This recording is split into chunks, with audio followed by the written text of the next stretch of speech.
O Dr. V não achou graça. Mas o que eu deveria fazer? Não contar a ele a história de como os Ledfords me coagiram a tomar ácido e possivelmente abrir uma porta para outro universo? Afinal, foi ele quem perguntou como tinha sido meu Halloween, e eu só estava tentando ser honesto. Modifiquei um pouco minha narrativa dos eventos, mas nunca saí dos limites das regras originais. Não menti diretamente sobre o que aconteceu, mas omiti certas partes. O Dr. V precisava saber sobre o caso Kiefer? Provavelmente não. Ele precisava saber sobre Malboro e o restante dos cultistas? Não via por que ele precisaria saber. Além disso, tínhamos muito o que cobrir e pouco tempo em uma consulta. E menos tempo do que o normal se o médico quisesse me interrogar sobre cada pequeno detalhe. E as câmeras de segurança? O quê? As câmeras de segurança. Certamente você voltou e assistiu às imagens daquela noite. O que aconteceu com Susan e Paul Ledford durante a cerimônia? As fitas mostram ele saindo da loja depois de, tirarem as roupas. E quanto ao Tom, a câmera captou o ataque? O problema é que... Expliquei. Quando fui assistir a gravação daquela noite, a fita tinha sumido. Eu procurei em todos os lugares, mas era como se tivesse simplesmente desaparecido. O Dr. V riu um pouco demais. Eu teria considerado isso um gesto passivo-agressivo se estivesse fazendo uma psicanálise dele, o que não era o caso. Jack, temos uma palavra para o tipo de história que você acabou de descrever. Essa palavra é inventada. Qual é a palavra inventada para a história que acabei de descrever? Eu perguntei. Não, eu tô dizendo que inventada é a palavra. Sua história é inventada.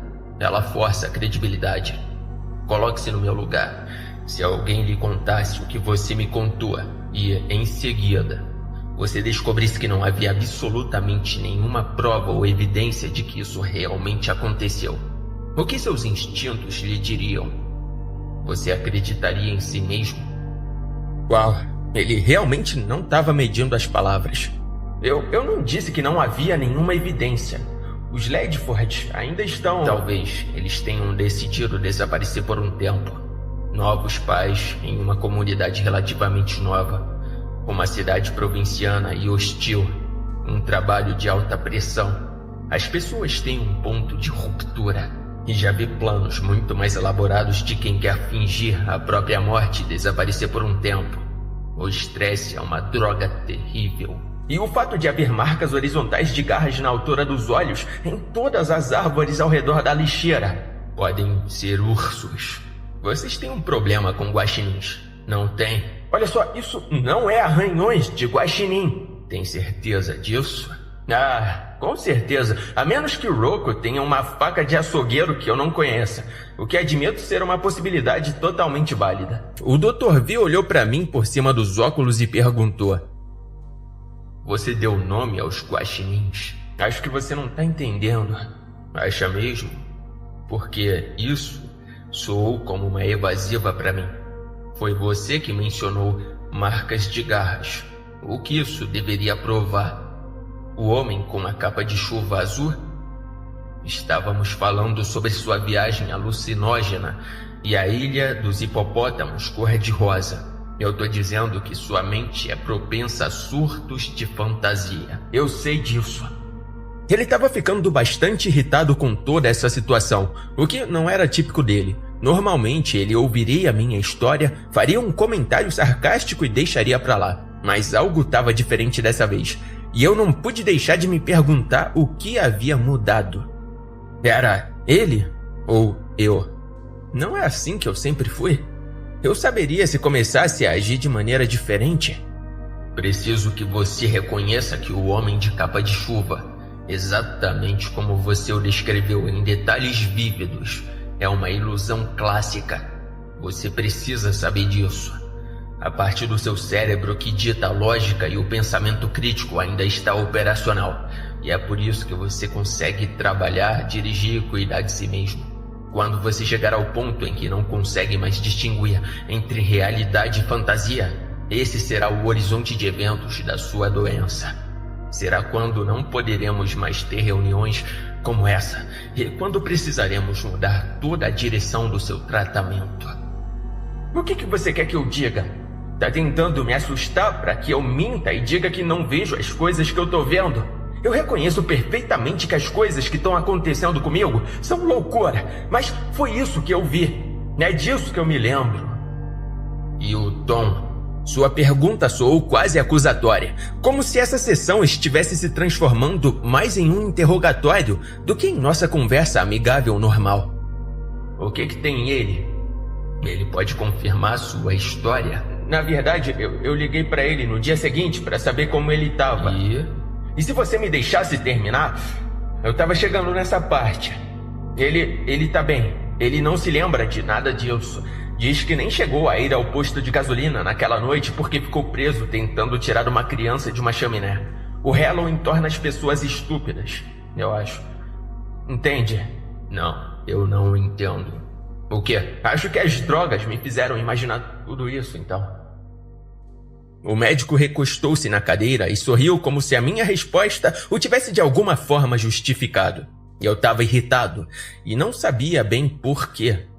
Ele fez uma nota rápida no meu arquivo. Todo aquele discurso foi apenas uma espécie de teste? Era tudo o que eu queria. Saber que você está olhando para essas alucinações com o escrutínio que elas merecem. Da próxima vez que algo estranho acontecer, simplesmente pergunte a si mesmo.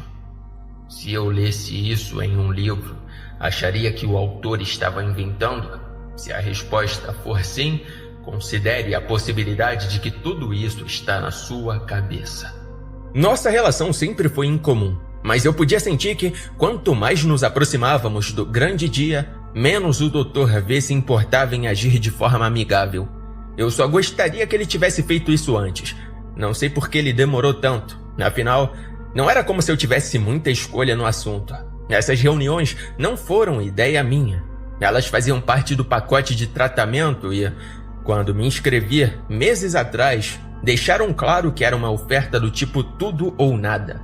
O choque de descobrir que você tem, na melhor das hipóteses, 1 ano de vida é o tipo de coisa que leva a medidas desesperadas.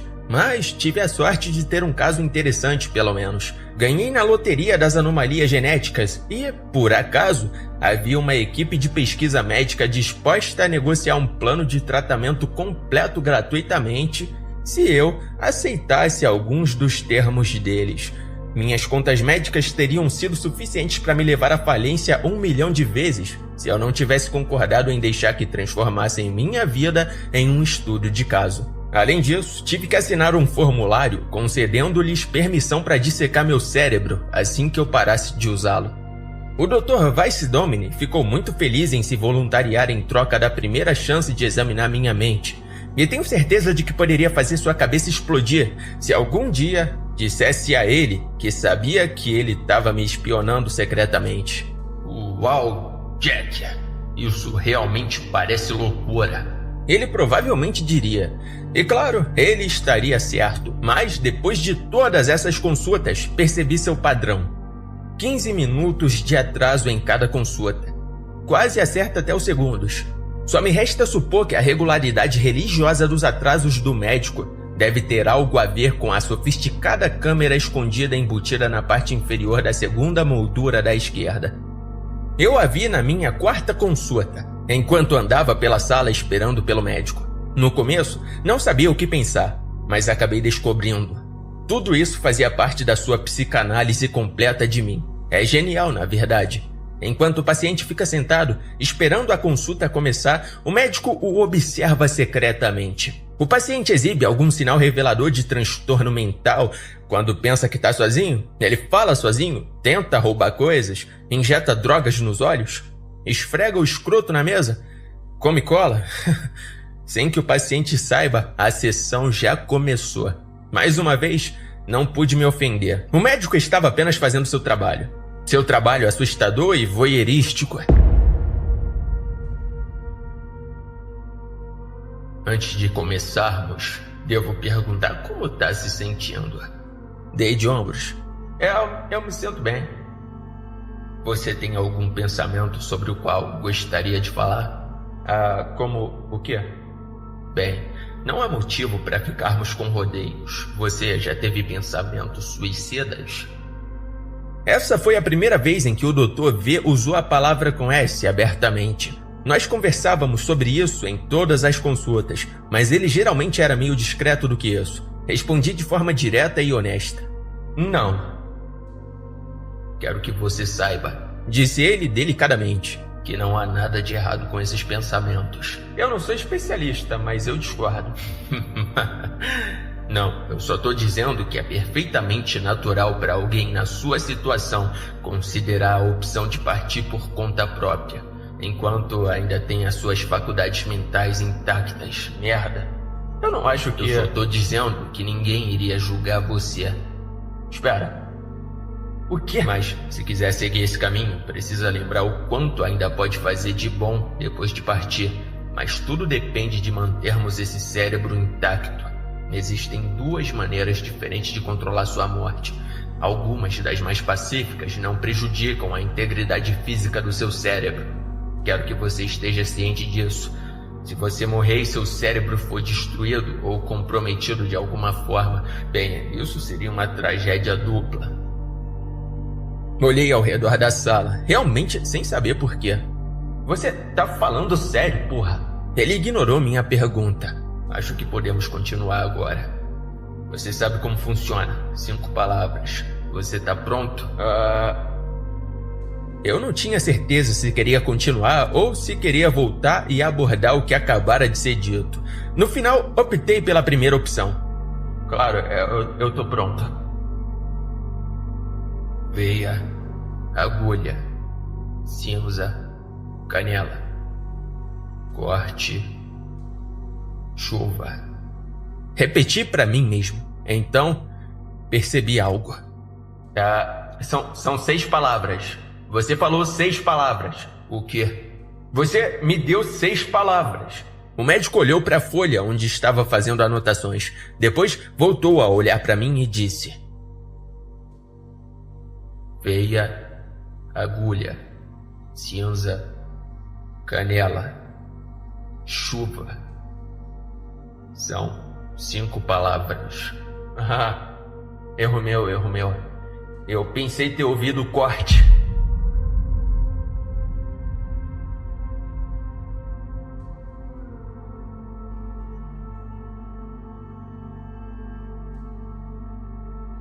Nossa cidade não perdeu tempo em esquecer tudo sobre o casal desaparecido e seguir em frente como se eles nunca tivessem existido.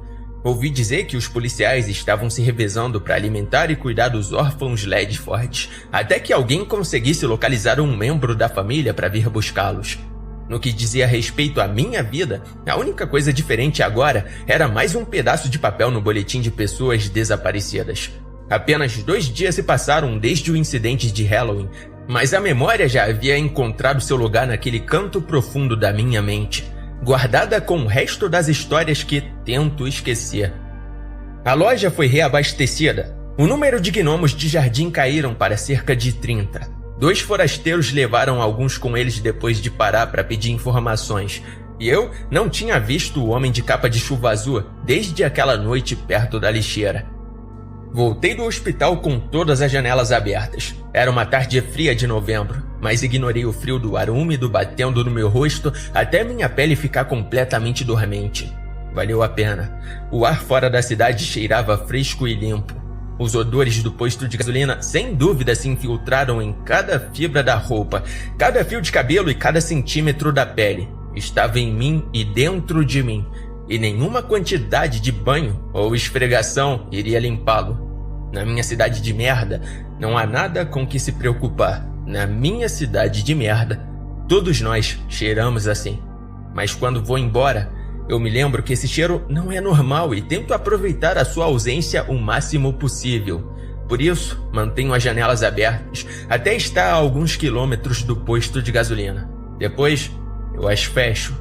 Ligo o aquecimento no máximo durante os últimos minutos da minha viagem. A sensação estava começando a voltar ao meu rosto quando meu celular tocou. Presumi que fosse uma ligação do trabalho. Afinal, eu estava fora há quase 12 horas e, sem mim por perto, o lugar tende a desmoronar. Para minha surpresa, a ligação era da Neil Pages, um dos 6 números realmente salvos no meu novo celular Flip. Quando atendi, estava a alguns quilômetros do posto de gasolina, bem na linha onde o serviço de celular passa de confiável para se você tiver sorte. Então só consegui entender parte do que o irmão Riley estava tentando me dizer. E aí, Jack, é o irmão Riley, da Neil Pages. Eu passei para dizer... Alguns agentes aqui perguntando o que tá fazendo no meu computador. Você é algum tipo de hacker ou algo assim? Sinceramente eu não faço ideia do que você tá falando. Aí eu vou ter que... Mas desliga. Sim, não achei que você fosse um técnico vasculhando e... É melhor tomar cuidado. Não sei se é ilegal, mas é bom ter um bom advogado. O quê? Eu disse que os agentes estão procurando por você. Que agentes? Os agentes Brick e Roscott. Foi a última coisa que ele conseguiu dizer antes que a linha fosse desligada. Definitivamente. Guardei meu telefone e me concentrei na direção. Eu estava quase chegando ao trabalho e, se fosse algo importante, ele poderia me ligar no telefone da loja.